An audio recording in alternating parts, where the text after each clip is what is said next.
In a world of betrayal and desperation, 19-year-old Naomi faces an impossible choice. Marry a wealthy but crippled stranger to save her dying mother. As her cruel stepmother and stepsister plot against her, Naomi enters a cold, silent marriage with Raymond, a man hardened by his own pain. But when dark secrets unravel and a shocking test reveals hidden truths, their bond transforms in ways no one could predict. Will love triumph over deception, or will jealousy and greed destroy everything?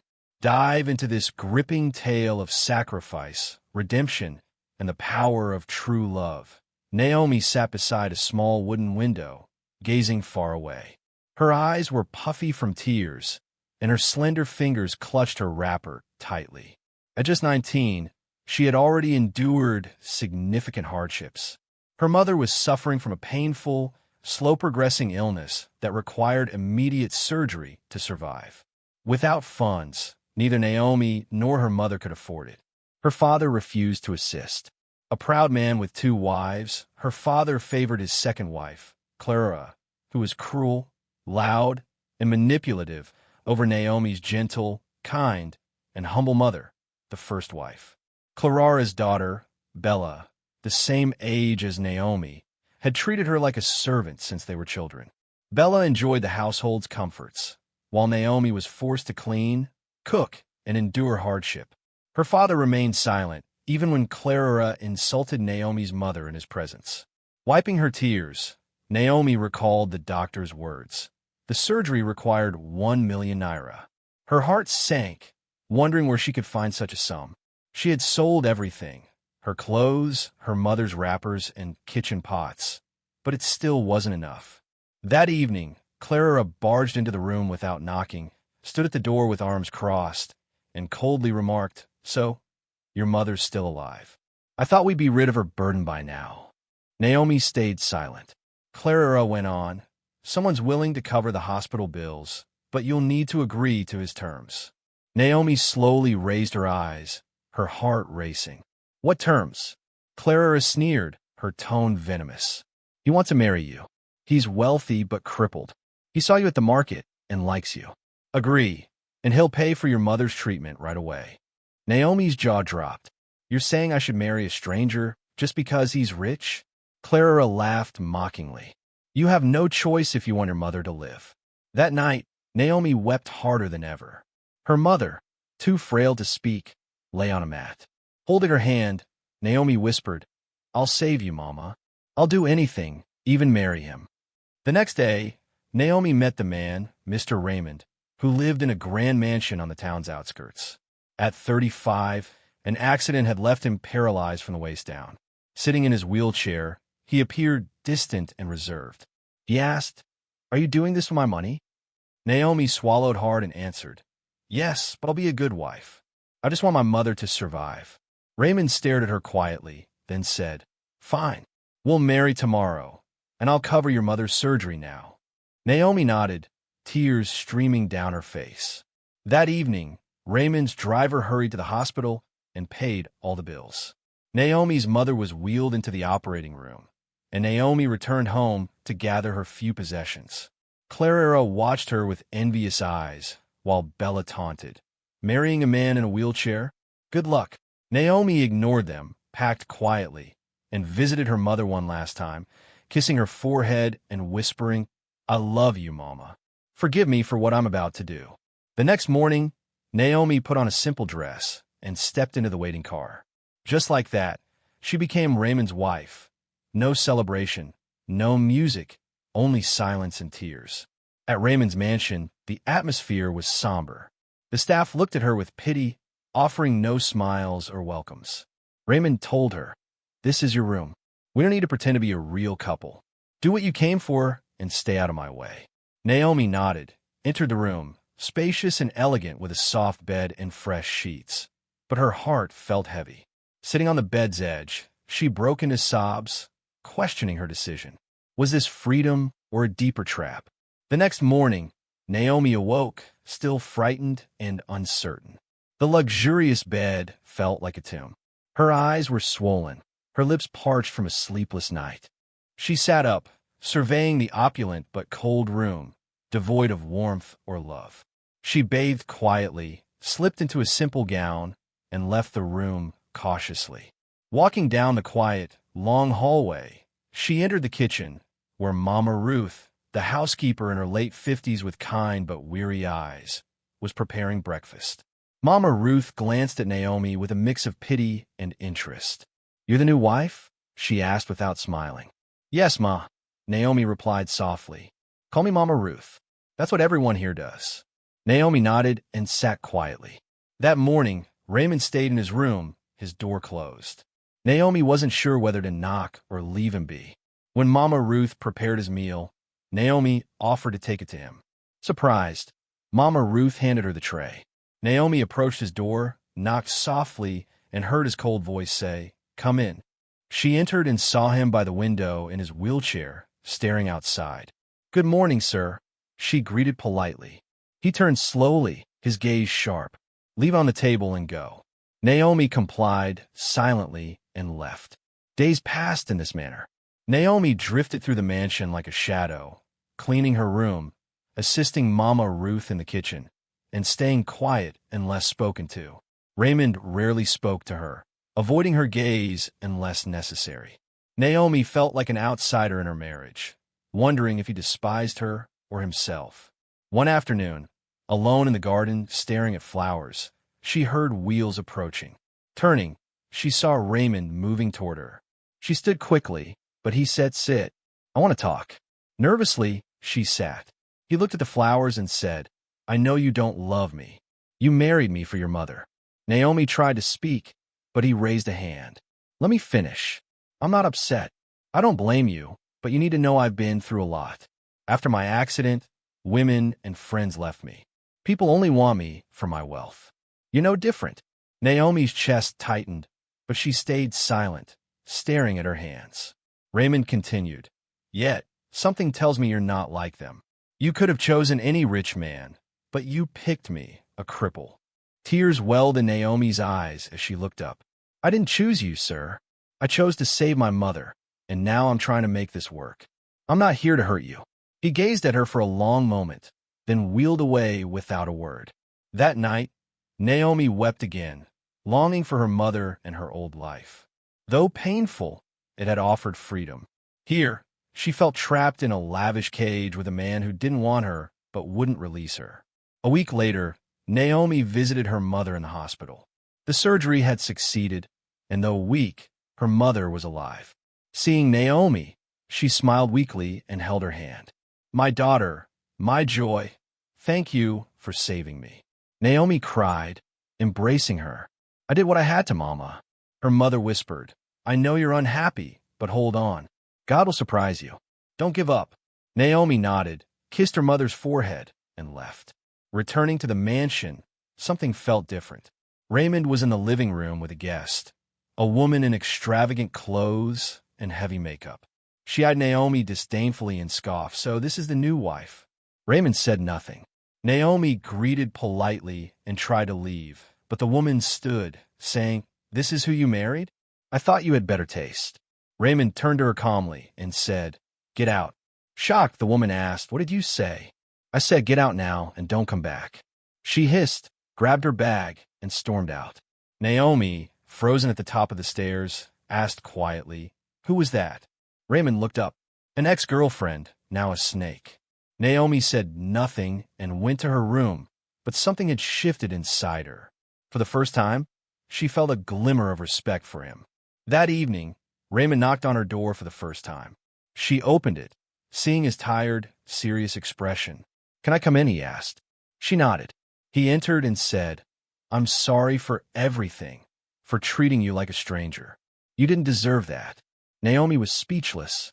He continued, "I've been afraid, Naomi, afraid you'd hurt me like others. I've built walls, but maybe it's time to tear them down." Naomi sat beside him and said softly, "I'm not perfect, sir, but I'm not here to harm you. Give me a chance, and I'll try to be a good wife." 2 days later, Naomi's mother was still recovering in the hospital. Though frail, she was thankful to be alive, her heart filled with prayers for Naomi. Every time she closed her eyes, she murmured, God bless my daughter. She sacrificed everything for me. Reward her, Lord. That afternoon, a sharp voice echoed through the hospital hallway. A nurse entered and whispered, "Your co-wife is here." Before Naomi's mother could respond, Clara burst in, arms folded, glaring with contempt. Well, Clara mocked. Still alive? I heard this surgery worked. Such a shame. Naomi's mother stared silently. Clara stepped closer. You were supposed to die, woman. Gone forever. I don't know how you survived, you witch. But don't worry. Come home, and you'll suffer even more. Naomi's mother struggled to sit up, her spirit fierce despite her weak body. You evil snake, she snapped. You think I don't see your schemes? I'm not afraid of you. I may be down, but I'm not broken. I won't let you destroy my home. Clara laughed. Home? The one your husband shares with me and my daughter? You call that a home? Naomi's mother's eyes blazed. You stole my husband like a thief, turned him against me, poisoned his heart. But you and that foolish man will pay. My God is watching. Clara's laugh grew bitter. Where was your God when you were sick, lying like a dog in that tiny room? Where was he when you begged for money like a pauper? Stop bothering God with your nonsense. Tears burned in Naomi's mother's eyes, but she held Clara's gaze. Your cruel husband had the money, but refused to help. How heartless can you be? But my daughter, thank God, is happily married to a rich man. She did what she had to, and now she's thriving. Clara sneered. Rich man? That ugly cripple? You call that happiness? You're delusional. Naomi's mother sat taller. Mind your business, you bitter woman. Get out of here. Clara hissed, rolled her eyes, and slammed the door as she left. Alone, Naomi's mother wept silently, her heart pounding with fear. She knew Clara's threats meant something sinister was brewing. Wiping her tears, she looked around. A nurse entered to check on her. Naomi's mother grabbed her hand. Nurse, please, she whispered. Help me. Call my daughter. I need her now. The nurse nodded and left to make the call. Naomi's mother lay back, trembling, staring at the ceiling, praying softly. Lord, I've suffered enough. Don't let my daughter suffer for me. Protect her from that house's evil. Something dark is coming. Stop it, God, before it's too late. She closed her eyes, waiting, hoping Naomi would arrive before trouble did.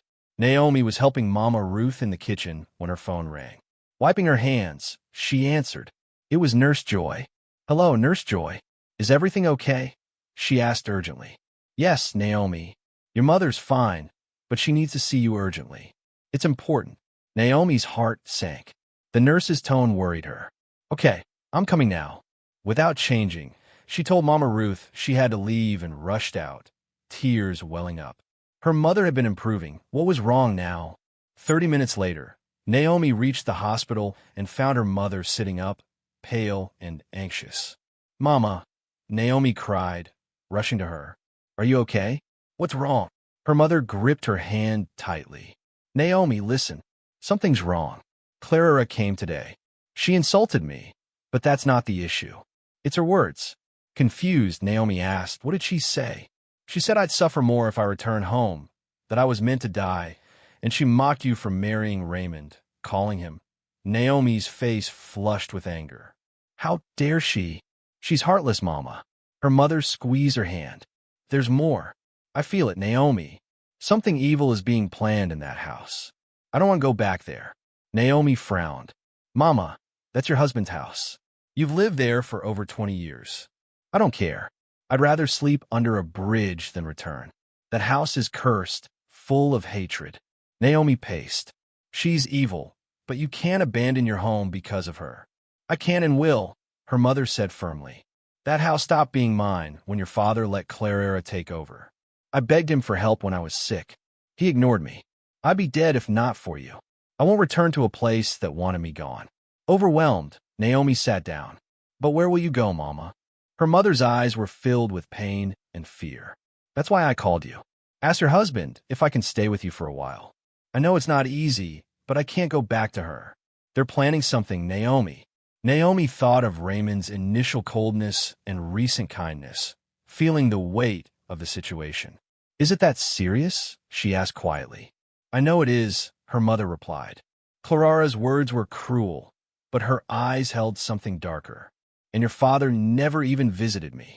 Naomi nodded, her heart heavy. Okay, Mama, I'll talk to Raymond. You're not going back there.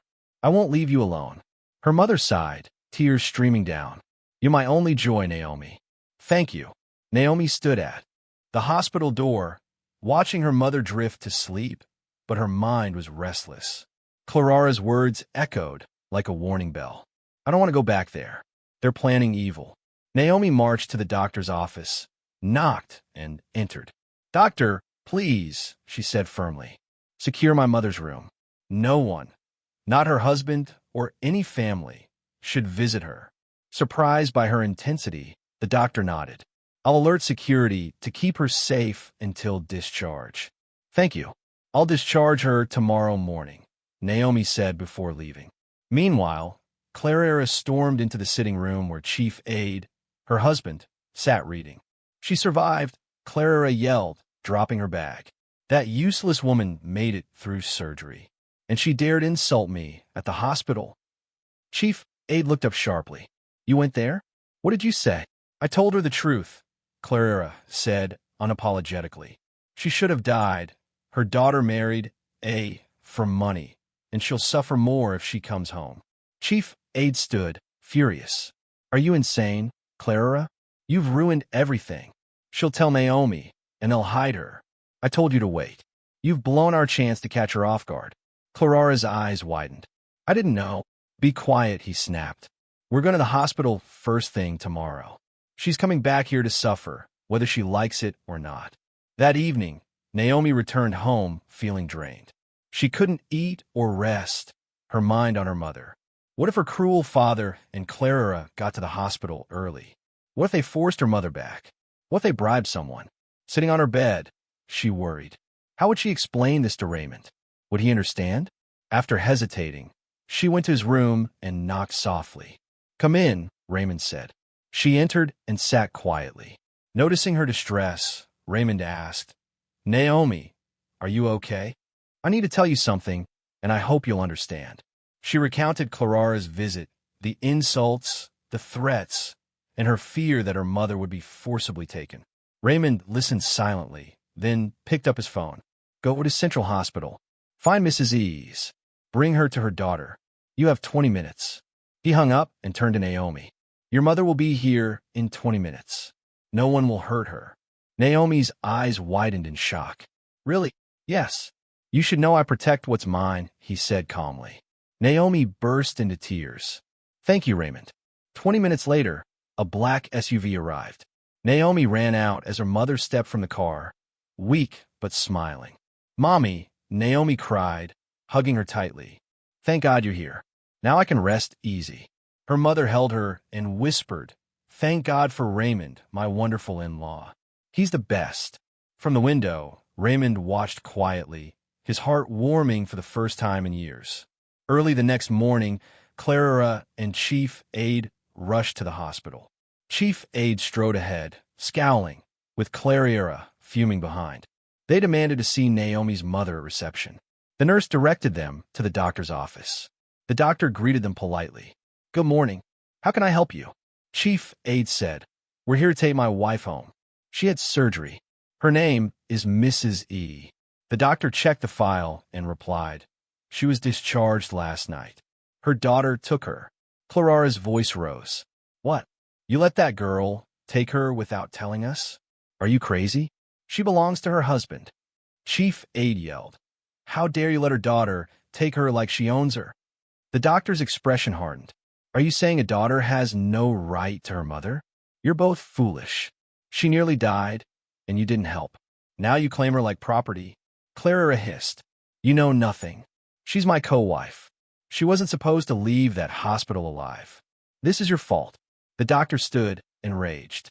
Get out of my office, both of you, and don't come back. Wicked people like you don't belong here. You abandoned her, and now you're angry her daughter saved her. Shame on you. Chief Aide tried to speak, but the doctor pointed to the door. Out. They stormed out, furious. In the car, they sat silently at first, but soon Clara began. This is your fault. I said we should have gone last night. Now she's gone. Chief Aide snapped. Don't start, Clara. You ran your mouth, insulting her, and ruined everything. Now you blame me. Because you're weak, Clara shouted. You couldn't stop your daughter from taking your wife. Shut up, Clara. If you hadn't spoken yesterday, we'd still have control. They argued loudly as the car sped off, filled with anger and shame. Their plan had failed, and Naomi's mother was beyond their reach. Naomi sat on her bed, reflecting on Raymond's swift action to protect. You don't know who you're dealing with. Be careful. Naomi's father paused, then softened. My great-in-law, I'm sorry. I was joking. Things are tough. Send me some money. Raymond hissed. You should be ashamed, begging the man you insulted. That's why your wife left. You're a disgrace. He hung up. Naomi's father stared at the phone, furious. This boy insulted me. I'll deal with him. He doesn't know who I am. Crippled fool. Days later, Raymond held Naomi's hand gently, looking into her eyes. Naomi, I want to do this right. A proper court wedding, not the quiet traditional one. With your consent, joy, and love. Naomi smiled warmly. I'd love that, Raymond. I want to marry you properly. Thank you for trusting me. That evening, Raymond shared the news with his mother, his heart full of joy. But her face remained stern, arms crossed. Mama, he began, I want a proper wedding with Naomi, a court wedding with blessings and respect. I love her. His mother raised an eyebrow. You love her? Are you sure she loves you? Or are you just caught up in feelings? Confused, Raymond asked, what do you mean? Naomi's been nothing but good to me. She's never asked for anything. His mother shook her head. I don't trust her. I think she's after your money, especially with her useless mother living in your house. It's suspicious. That's unfair, Mama. Her mother nearly died, and Naomi sacrificed everything. How can you say that? I'm your mother, and I know the world better, she said sharply. I'll ensure your father withholds his blessing if you pursue this foolish wedding. She's too quiet, too calm. I don't trust her. Frustrated, Raymond asked, what do you want me to do? She leaned forward. Pretend you're gravely ill with kidney disease. Have the doctor say there's no match, and since your father and I are too old, we can't help. Let him tell her you have 1 month to live. Shocked, Raymond said, Mama, that's too much. Lie about dying. It's the only way to test her heart, she said firmly. If she stays, she loves you. If she leaves, she was never yours. Raymond looked away. I don't want to do this. You must, she insisted. This is your future. I won't let you be used. Do as I say. Raymond closed his eyes. Okay, Mama, I'll do it. Good, she said. Now we'll see the truth. Naomi was at home, anxious. Raymond should have been back from visiting his mother, but it was late, and she hadn't heard from him. His phone was off. Her heart raced. Something felt wrong. She told her mother, Mama, I'm worried. Raymond's not back. He went to see his mom. Her mother, concerned, said call again. Naomi tried, but his phone remained off. What if he'd had an accident? Her phone rang, an unknown number. She answered quickly. Hello, is this Madam Naomi? A voice asked. Yes, who's this? Dr. Sam. Your husband, Raymond, is at City Central Hospital. He collapsed getting into his car. Naomi screamed. What happened? Is he okay? He's stable for now, but come quickly, the doctor said. Her mother asked, what's wrong? Naomi explained, and they rushed to the hospital. A nurse led them to the doctor's office. The doctor said, Raymond's alive, but serious. He needs a kidney transplant, or he won't survive a month. Naomi gasped, looking at her mother, who stood and said, Take my kidney. Naomi protested. No, Mama, you're too old. Take mine. Doctor, save him. The doctor, feigning surprise, said, I'll check for a match. Naomi grabbed his hand. Please, I love Raymond. I can't lose him. Her mother added, He's the only good man in our lives. The doctor nodded. Wait here. I'll see him now. In Raymond's room, he asked, How'd it go? The doctor replied, They offered their kidneys without hesitation. Your wife and her mother. Raymond looked away. I knew Naomi loved me. My mother pushed this foolish test, and now I'm ashamed. The doctor returned to Naomi and her mother, his face serious. Naomi asked, Can we see him, just for a moment? He shook his head. Not now. He needs rest. Come back tomorrow for the match test. Naomi stepped closer, voice trembling. Doctor, he's my husband. Tell me the truth. Is he alive? Where are you hiding? The doctor raised a hand. Calm down, madam. He's alive, but we must act fast. Come back tomorrow. Naomi's mother took her hand. Let's go, daughter. We'll return tomorrow. They left the hospital, their steps heavy. In the parking lot, Naomi stopped, eyes pained. Mama, she whispered, if anything happens to Raymond, I won't survive it. Her mother grabbed her shoulders. Don't say that, Naomi. God's in control. Stay calm. Naomi nodded, fear lingering in her eyes. At home, Naomi locked herself in her room, fell to her knees, and sobbed. God, don't let anything happen to my husband. I love him. I don't care about money. Save Raymond. Her prayers filled the room. A knock came at the door. Wiping her tears, she asked, Who is it? Raymond's mother entered, eyes full of guilt. Naomi, my daughter, forgive me. I'm here to apologize. Confused, Naomi said, Mama, what's happening? Is Raymond okay? Raymond's mother took her hand. I doubted your love for my son, thinking you wanted his money. I was wrong. Naomi, breathing heavily, asked, Where's my husband? Is he okay? Raymond's mother nodded. He's fine. He'll be fine. We love you, Naomi. You've proven your love is true. Still confused, Naomi pressed, I don't understand. Where's Raymond? Smiling through tears, Raymond's mother said, Wait here. I'll get your husband. She left, leaving Naomi in shock, heart pounding. What did she mean by, you've proven your love? Was Raymond okay? The door opened again. Naomi expected Raymond in his wheelchair, but her heart stopped. He was walking, slowly but confidently, without aid. Raymond, what? You can walk, she gasped. Raymond smiled, tears in his eyes. Yes, Naomi. I've been able to walk for a while. Trembling, Naomi said, You said you were crippled. The doctor said you had a month to live, needed a kidney. What's happening? Raymond took her hands. I'm sorry for lying, Naomi. Let me explain. Breathing heavily, she listened. He took a deep breath. When we met, I was truly hurt, physically and emotionally. I was in a wheelchair after the accident, but recovered long ago. I stayed in it to protect myself. Every woman before you wanted my money and left when they saw my condition. I was tired of being used. Tears filled Naomi's eyes. The hospital, the kidney, the doctor? Raymond nodded. It was a test. My mother doubted your love and made me pretend I was dying to see what you'd do. I didn't want a Naomi, I swear, but I needed to know the truth. Naomi's tears fell. He pulled her close. You offered your kidney, and so did your mother. You were ready to die for me. That's when I knew you loved me, not my money, house, or name. You love me. Sobbing into his chest, Naomi said, You lied, but I can't be angry. I'm just glad you're alive. I thought I'd lose you. Raymond held her tightly. You'll never lose me. I love you with all I am. I want to start over. No lies, no tests. A real wedding, full of joy, truth, and love. Looking up, Naomi said, I love you too, Raymond. I loved you when you couldn't walk, and now I love you more. He kissed her forehead. You've healed me, Naomi, not just my body but my heart. They held each other, free of pain and pretense. Two broken souls who found love, truth, and peace. Word spread quickly. People whispered, Raymond, the crippled billionaire, can walk. It was a test. Some admired him, others were stunned. But Bella, Naomi's stepsister, was furious. She slammed her phone down, screaming, No, that man was meant for me.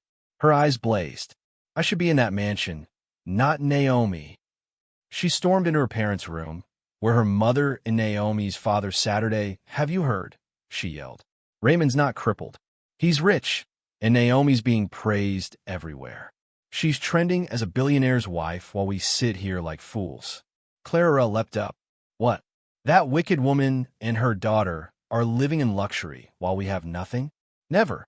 Naomi's father shouted. Enough. I heard they're having a proper wedding today.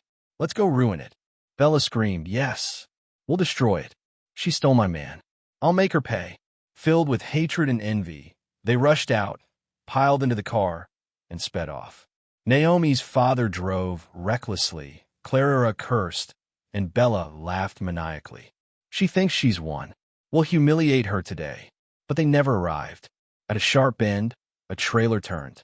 Naomi's father didn't slow down, lost control, and the car crashed violently, flipping into a ditch. When help arrived, it was too late. All three were gone.